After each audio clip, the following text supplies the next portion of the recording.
Coming up this week, security management. Hello, everyone, and welcome to Sunday Spoilers. Each week we get a chance to worship our amazing God, and this Sunday spoiler time gives us a chance to prepare our hearts for that. As we go into worship, we go in prepared, we go in ready to receive what God is offering to us and ready to offer ourselves to Him. We are continuing our series of Church OS, looking at the systems that make up a church and looking at kind of as a way to guide that and to instruct us, looking at computer systems, computer operating systems, and how there are different systems that make up that operating system. And this week we come to security management.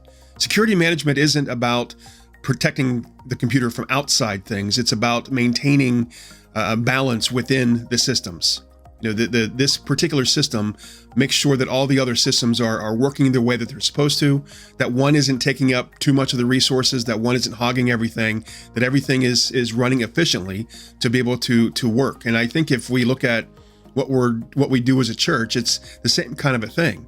We have different systems that are in place, different systems that help us to achieve our vision, that help us to achieve our purpose that God has given to us. We want to make sure that those things are lined up in the right kind of a way, that we're all working towards the same thing. So to kind of use a guide for that for this week, we're going to be looking at Romans chapter 12, verses 3 through 8.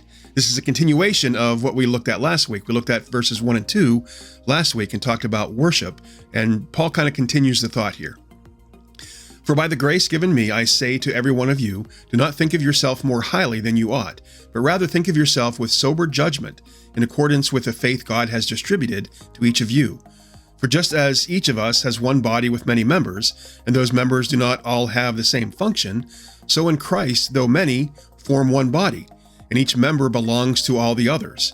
We have different gifts according to the grace given to each of us. If your gift is prophesying, then prophesy in accordance with your faith. If it is serving, then serve. If it is teaching, then teach. If it is to encourage, then give encouragement. If it is giving, then give generously. If it is to lead, do it diligently. If it is to show mercy, do it cheerfully. We all have a role to play. That's us as individuals. We all have a role to play in the functioning of the church. We all have our own individual gifts and graces to be able to apply those, and we talked about those before. But we can also apply that concept to the bigger picture. We can apply that concept to the church, that the church has these many systems that are working to make sure that we do what we're called to do. We want to make sure that each one is playing its part, that each system is working within the bigger picture, working within the vision, and making sure that we're doing what God calls us to do. So I look forward to talking more about this kind of idea of missional alignment and how we can go deeper into the work that God has given to us and how we can find ways to respond to the call that God has for us. Can't wait to see you all this weekend. See you then. Take care.